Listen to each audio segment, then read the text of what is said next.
大家好，这里是猿猫说，咱们一起看看世界的变化，聊聊你我的生活。4月1日的《纽约时报》刊登了一篇由专栏记者季思道 Nicholas Kristof 发表的文章。作者季思道是美国顶级记者，《纽约时报》金牌专栏作家，2届普利策奖得主，以深度的国际报道、人权与反战立场闻名。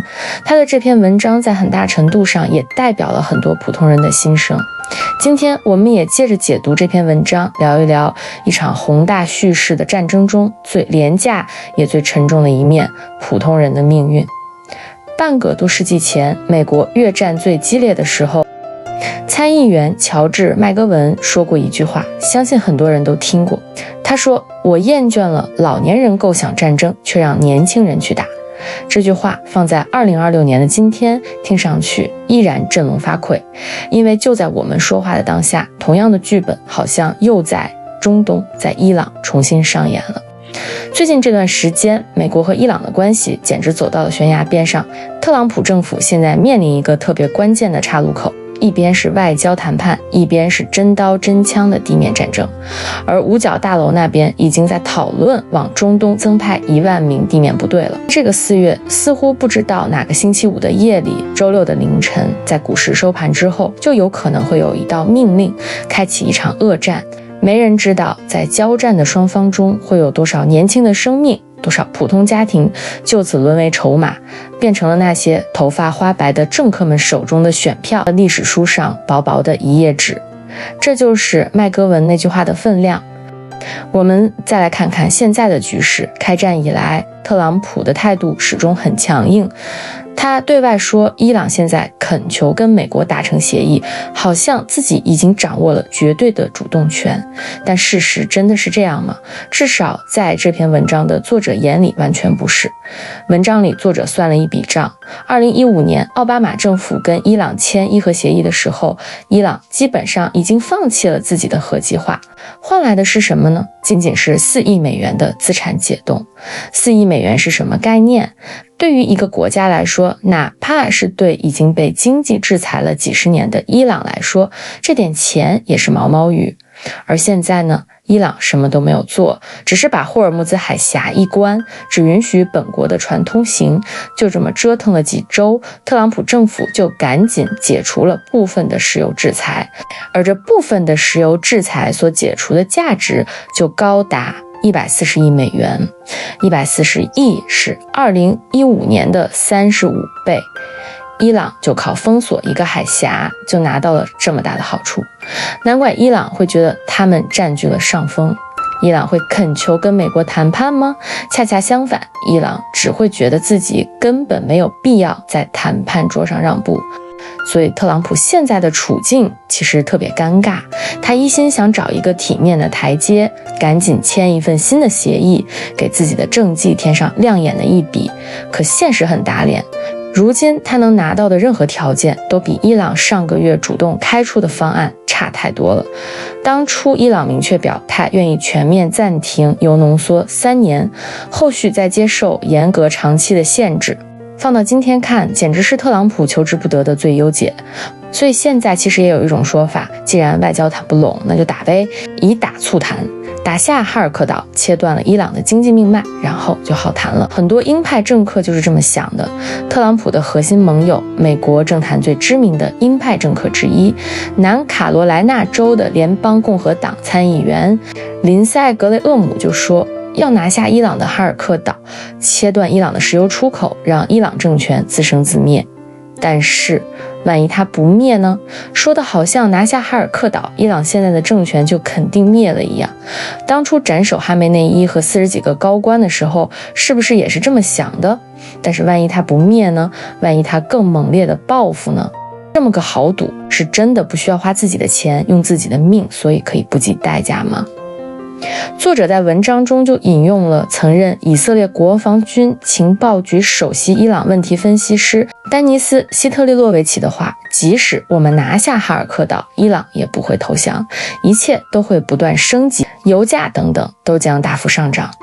哈尔克岛是什么？是伊朗最主要的石油出口基地，伊朗90%以上的石油出口都是从这个岛屿运出去的。鹰派说，我们拿下这个岛，伊朗就没有石油收入，自然就投降了。他们还拿二战时的硫磺岛战役举例，说我们打下过硫磺岛，我们也能拿下这里。但他们刻意隐瞒了一个最关键的数字。二战末期，美军攻打硫磺岛付出了什么代价？2.6万名美军伤亡，2.6万啊，那是二战太平洋战场上美军伤亡最惨重的战役之一。而现在的伊朗可不是当年的日本，伊朗为了保护哈尔克岛，早就布下了天罗地网，各种陷阱，各种防御工事，全都是针对美军的。更可怕的是，就算真的拿下了哈尔克岛，也只是噩梦的开始。把几千名海军陆战队员扔到伊朗家门口的一个小岛上，伊朗会眼睁睁地看着吗？当然不会。伊朗会用无人机，用导弹，用各种武器，24小时不间断地攻击你。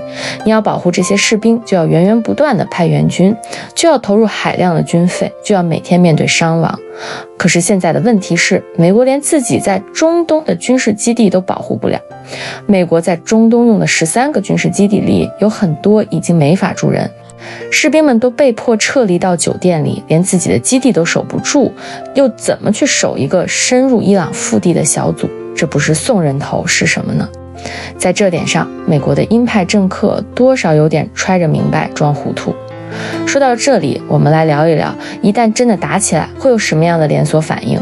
这绝对不是美国和伊朗两个国家的事，这会是影响整个世界的大事。首先，最直接的就是油价暴涨。当年伊拉克战争，油价直接翻了1倍。现在如果美国和伊朗全面开战，油价突破200美元一桶都是有可能的。油价暴涨就意味着全球通胀，意味着我们每个人的生活成本飙升。其次是整个中东地区的全面失控。伊朗不是一个小国，它在整个中东有庞大的代理人网络，也门的胡塞武装，黎巴嫩的真主党，叙利亚的政府军，伊拉克的民兵组织。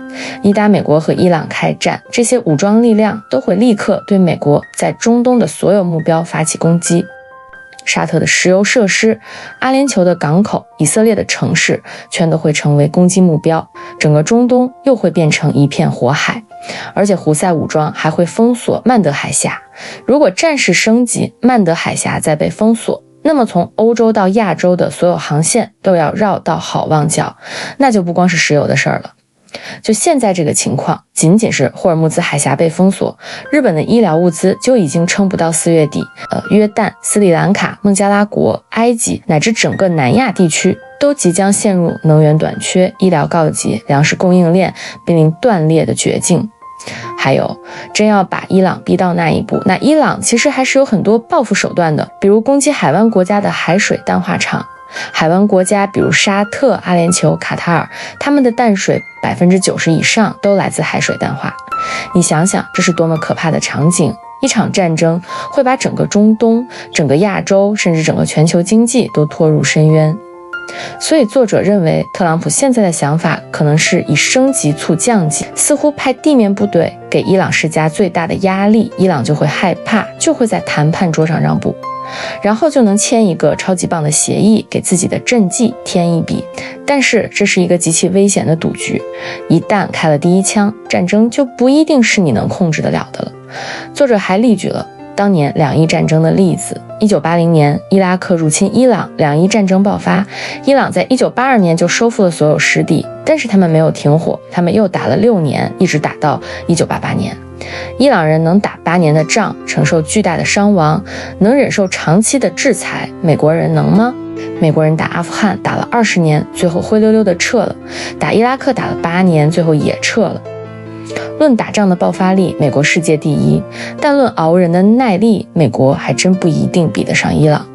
那不打哈尔克岛，打几个小岛行不行？比如阿布穆萨岛、大通布岛、小通布岛，这些岛阿联酋也主张主权，那么跟阿联酋一起拿下，让阿联酋驻守不就行了？听起来这好像是个好办法，但本质上还是战争。只要夺取了伊朗控制的领土，伊朗就会把这里当成是侵略，就会发动全面报复。不管你打哪个岛，只要打了，很可能就是全面战争的开端。就是同样的连锁反应，同样的油价暴涨，同样的全球供应链崩溃。我们再回到文章里的那句话，老一辈不应该通过让年轻人为不必要的战争送命来收拾他们自己制造的烂摊子。还有前2天加拿大曼尼托巴省省长瓦布基纽在新民主党全国代表大会上说的那句话，无论是蓝领还是中产的孩子都不该死在伊朗战场，要打就让爱泼斯坦阶层自己去打。好了，以上就是本期内容。如果你觉得这期内容有收获，欢迎点赞、转发、订阅我们的频道。我们下次再见。